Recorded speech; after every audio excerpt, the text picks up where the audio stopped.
The presidential candidates in 1960, Massachusetts Senator John Kennedy and Vice President Richard Nixon, were only in their mid-40s. Both were ardent Cold Warriors. But I am not satisfied as an American to be second to the Soviet Union. What we want to do is not to turn their way, but to do it our way. And that's exactly what we're talking about in this campaign. The country had a consensus at that time. There were no real divisions among the majority of Americans over the Cold War and communism. And Nixon and Kennedy emphasized their anti-communist credentials, which were sterling on both sides. Both men were Navy veterans. The candidates had been freshman congressmen together after the war. But somehow Kennedy seemed the younger and identified himself as the candidate of a new generation.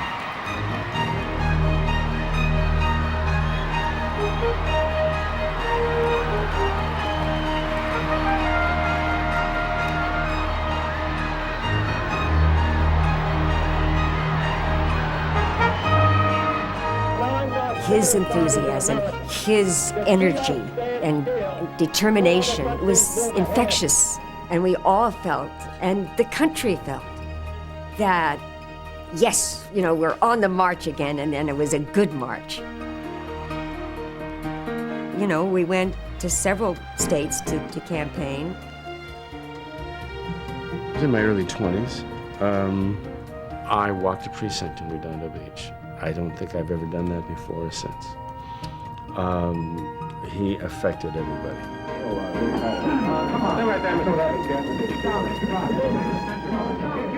The favorite candidate of much of the entertainment community reached the high point of his campaign in a series of debates on television.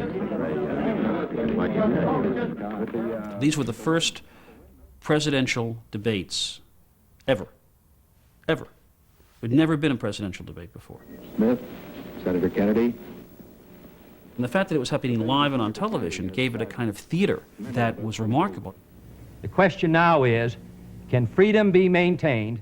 The candidates were close on the issues, particularly on a tough stand against the Soviet Union. I, of course, disagree with Senator Kennedy. Studies after the debate show that those who heard it on the radio thought Mr. Nixon had won. Those who saw it on television gave the edge to Kennedy. The image that came over definitely favored Kennedy. Surplus, which breaks the price. To see his earnestness, to feel his charm, to feel his idealism, I'm convinced that he would not have won without the debates. After the closest presidential election of the century, the country's oldest elected president at the time was succeeded by its youngest. I remember watching the inaugural with pleasure and even a kind of pride. I was struck by the fact that he didn't wear an overcoat, though it was a very cold January day. Let the word go forth from this time and place to friend and foe alike that the torch has been passed to a new generation of Americans. It was very exhilarating, in a sense, to have a man as young and articulate and electric as John Kennedy was. What he said was quite hawkish when we look back on it. That we shall pay any price, bear any burden, meet any hardship, support any friend, oppose any foe, to assure the survival and the success of liberty. After the soaring words of the inaugural speech, the inaugural parties gave final proof to the notion that a younger and more glamorous administration had arrived. I remember Lenny Bruce saying, "Isn't it great to have a president who you can imagine sleeping with his wife?" And I thought at the time, God, I think that too. You could identify with a man in that sense. He had, it was the first president that seemed like a guy, not like something on a dollar bill.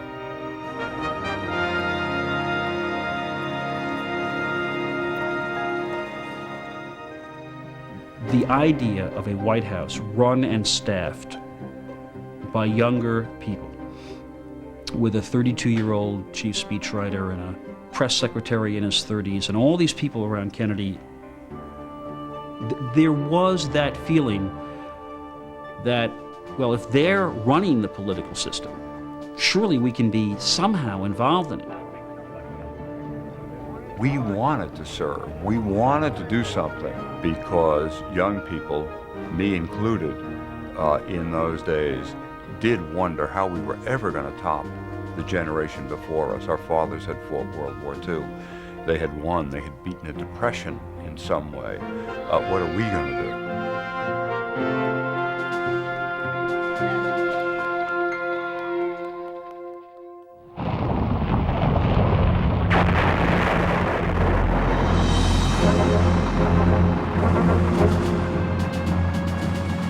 On April the 12th, 1961, the Soviets sent cosmonaut Yuri Gagarin into orbit around the globe. The first Sputnik in '57 and then Yuri Gagarin going into space in '61 terrified the American people.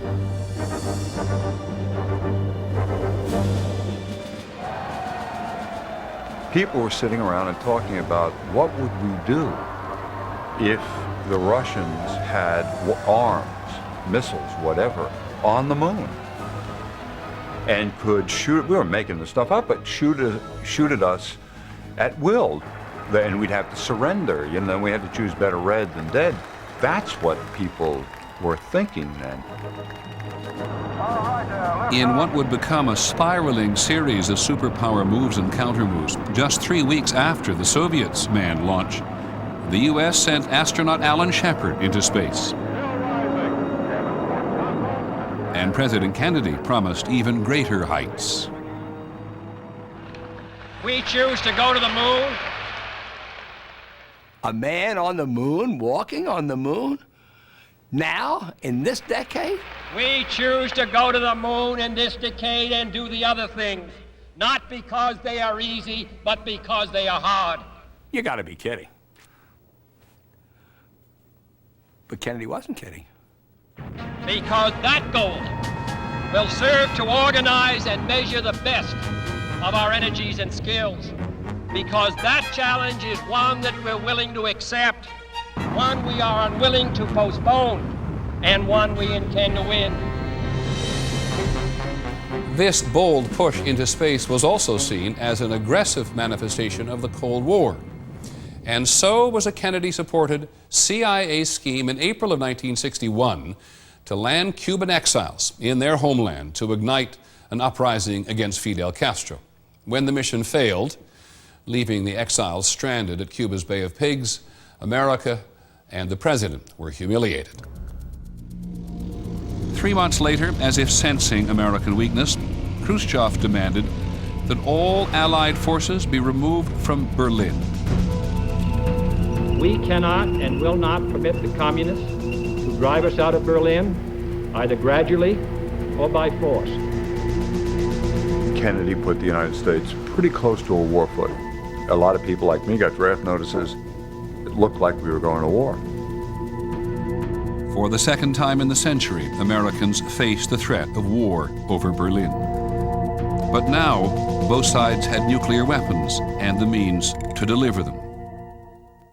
No president ever spoke more frankly to the nation about the real possibility of nuclear war. In the event of an attack, the lives of those families which are not hit in a nuclear blast and fire can still be saved if they can be warned to take shelter and if that shelter is available. We owe that kind of insurance to our families and to our country. Families were advised to build bomb shelters. Schools held atomic attack drills. When I was a kid, I was very worried about the bomb. And I used to sit under that desk thinking, now, would the radiation fall on top of the desk and miss me? But what happens when I get out from under the desk? Then will the radiation fall? I mean, I didn't quite get it, but it didn't seem to be sensible that I was hiding under this desk. And so I had this worry, and everybody talked about this worry about the bomb. This nuclear threat over Berlin was diffused, but the Soviet-American confrontation would continue. In October of 1961, the Soviets began building the Berlin Wall. The wall would become a symbol of the Cold War's brutal reality. The newsreels presented Americans with haunting images of people risking their lives to escape communism. Once a country went communist, it stayed communist. They had secret police and the whole totalitarian structure so that there was no regressing. That the Soviet Union and its allies were a formidable global presence seemed very clear to me. An even more direct threat to American security began to unfold on October the 14th, 1962, when American U-2 surveillance planes flying over Cuba made a discovery. It was unbelievable. I couldn't believe that the Soviets would introduce nuclear-tipped missiles into Cuba, targeted on the eastern part of the United States. They never had moved nuclear weapons off the soil of the Soviet Union. We didn't believe they would. They did. It was my father's decision and his own idea. It was only one reason: to show that we are great power and we will protect all our allies, and if anybody will try to fight against our allies, that will mean beginning of the Third World War. The Cuban Missile Crisis would last for 13 days that October. The president and his most trusted advisors tried to figure out how to get Khrushchev to remove the missiles from Cuba. As far as the president was concerned, this was a superpower confrontation. It was the Soviets who would put nuclear missiles in Cuba. It was the Soviets who would have to remove them. It shall be the policy of this nation to regard any nuclear missile launched from Cuba against any nation in the Western Hemisphere as an attack by the Soviet Union on the United States, requiring a full retaliatory response on the Soviet Union. The U.S. military was put on the maximum level of alert, DEFCON 2. The president ordered the Navy to mount a blockade around Cuba. All ships of any kind bound for Cuba, from whatever nation or port, will, if found to contain cargoes of offensive weapons, be turned back. This quarantine will be extended, if needed, to other types of cargo and carriers. For 72 hours, the world watched and waited as Soviet ships approached the quarantine line. They kept coming, they kept coming, they kept coming, they kept coming. So there would be these days of incredible tension. Millions of Americans believed that they were about to die. We literally sat and talked about the fact that we were living then out in the wilds of New Jersey, and were we far away from New York City to survive? I remember that really being a terrifying moment. I was at NYU at the time, and the professor was sitting there, and he looked up at the clock on the wall, and he goes, "Well, they'll be meeting about now. They're meeting now, so we'll just have to wait." And there was like deep silence, and nothing happened, you know. It was a deep breath. And then the Soviet premier ordered his ships to turn back.